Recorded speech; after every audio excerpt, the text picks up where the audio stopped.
Good evening. Thanks for joining us for Action News at 6. I'm Jake Taylor. The weekend, part of the famous marijuana tradition 420. Do more crashes happen here on this holiday? Some in the GOP calling on the president to declassify some important documents.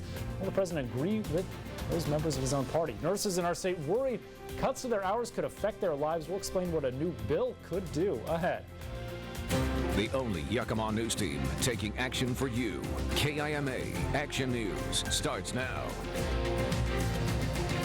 Tomorrow is April 20th, by some known as 420, a day that some celebrate by smoking marijuana, but also means there could be an increased amount of impaired drivers on the road that day. According to state troopers, we found out just how much more likely someone is to be in a crash if they've used pot. Victor Park is live near I-82, where he rode along with a state trooper out there today.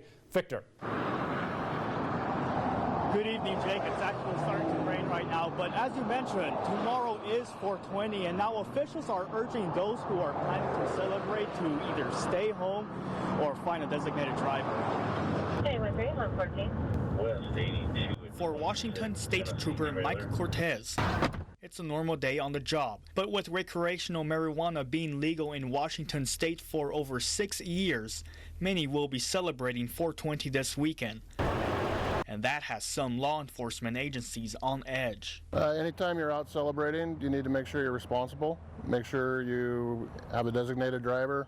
In one study by the National Highway Traffic Safety Administration, drivers impaired by THC can be 3 times more likely to be involved in a crash. Cortez has been on the job for 12 years and says the results can be deadly.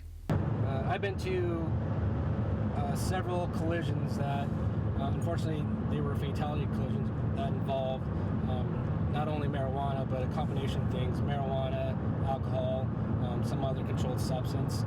But it's a sad thing to where you see these things that can be prevented.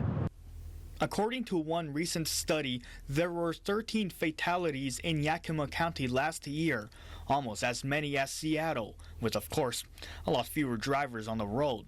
For troopers like Cortez, it's just a matter of hoping people will take his advice. Take an Uber, be responsible. A lot of people, they think they can drive and they think they're good, but in all reality, they're not. And like some holidays, troopers will have extra officers out on these roads on this 420 and Easter holiday weekend. Live along I-82 in Yakima, I'm Victor Park, Action News. Jake? Okay, thank you very much, Victor. And rideshare company Lyft says they'll be offering a $4.20 discount on all rides tomorrow. Of course, they'll operate here in Yakima. Welcome to the Easter weekend for those who are celebrating. Hopefully the weather will be pretty nice for it, though it just started raining as you saw out there this evening. Mike McCabe joins us. Mike, will the weather stay pretty nice into next week?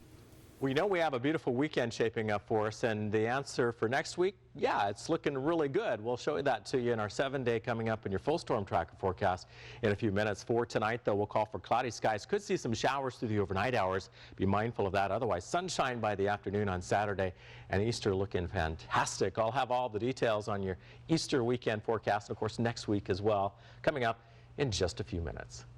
Okay, thank you very much, Mike.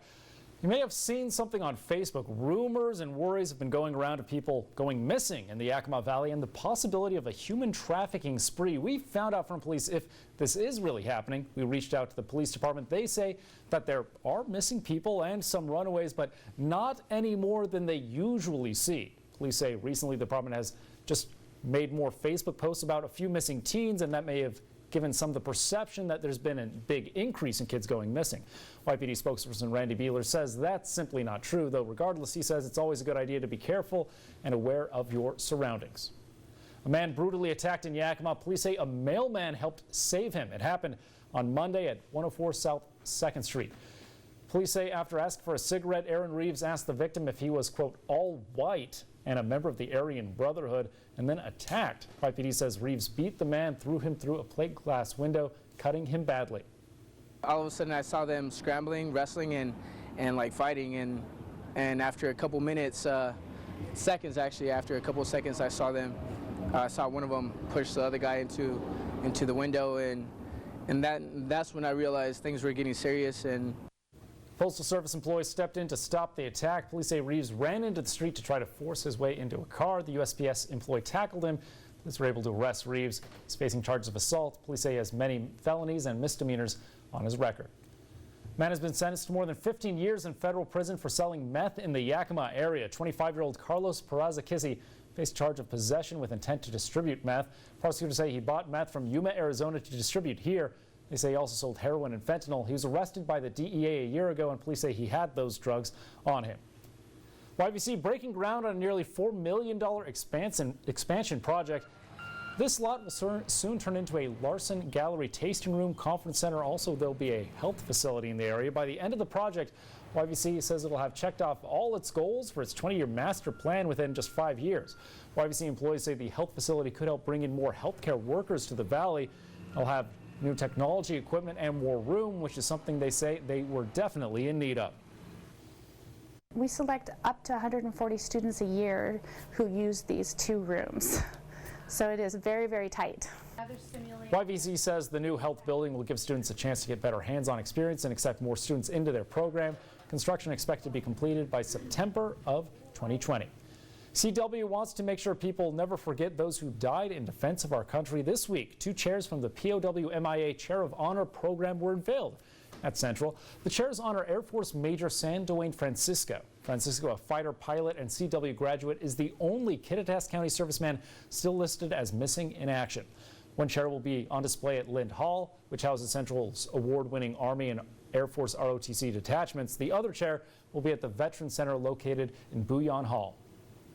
We worked with this family to make sure that we're doing that, especially since San is from the university as an alum, and he's the only MIA service member from the county. Chairs will also be on display during formal events on campus, such as the POW dinner and the graduation dinner.